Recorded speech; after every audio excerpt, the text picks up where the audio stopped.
When I was in my 20s, I went on a binge. Not with a bottle, but with books. I think it was because I was locked up in the seminary and it was something to do to break the monotony. But I went on a reading spree. And I remember the first author that I read was Charles Dickens. I think I read every one of his works over a few months. That was the extent of my binging. After that, I calmed down. But I've remembered the characters of those stories all my life.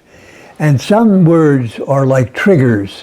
For instance, when the readings today talked about being humble, having humility, the image that comes up before my mind is Uriah Heep, who was in David Copperfield. He was a cringing, the person who always made himself look unimportant. He was really a conniver trying to get ahead, but he was always making himself seem nothing and, oh, just little old me, and eliciting sympathy from other people.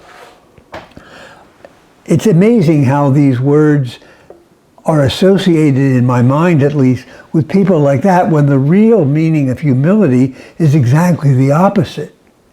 If you look up humility in the dictionary, it comes from the Latin word for earth, humus, because it means somebody who is attached to, whose feet are on the ground, we would say, somebody who sees reality as it is, accepts their own limitations and also accepts their own attributes.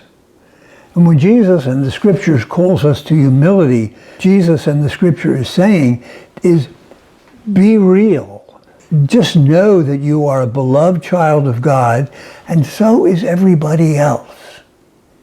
We live in a time when we tend to categorize people, the good guys and the bad guys, not just in fiction stories or in the movies, but in reality. Think of all the bad guys that you can think of in the world today, right?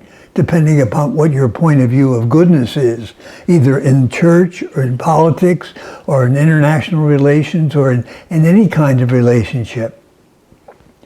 But this is what Jesus and the scripture is calling us to avoid. Because when we start categorizing others, we are actually advancing ourselves, because we're actually saying, I'm not like that. But by downing others, by looking at them as evil, totally evil, we then are advancing and putting ourselves forward.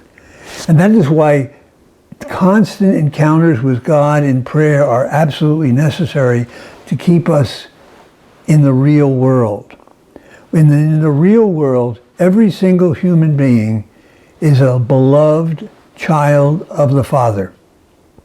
You and the worst person you can possibly think of are a beloved child of the Father. If we would be able to bring this Christian realization to all of our relationships, whether it's in religion, politics, business, family life, we would have a much better world to live in. So the call to humility is not a call to make ourselves small, but a call to realize our worth. The worth not just of us or me, but of every single human being on the planet. And that puts our relationships with them in a completely different category. When we don't look upon people as evil, we want to come to their aid. Ask yourself, how often have you prayed for the evil people in the world? The bad guys. Prayed for them, shown a real interest in prayer, in their well-being and their ultimate salvation. We Christians have to be careful that we don't put ourselves in some kind of an upper class in our own minds, because there are no classes. There are only the beloved children of God, some of whom have gone astray, others haven't. But nevertheless, we are all the brothers and sisters of the same Father.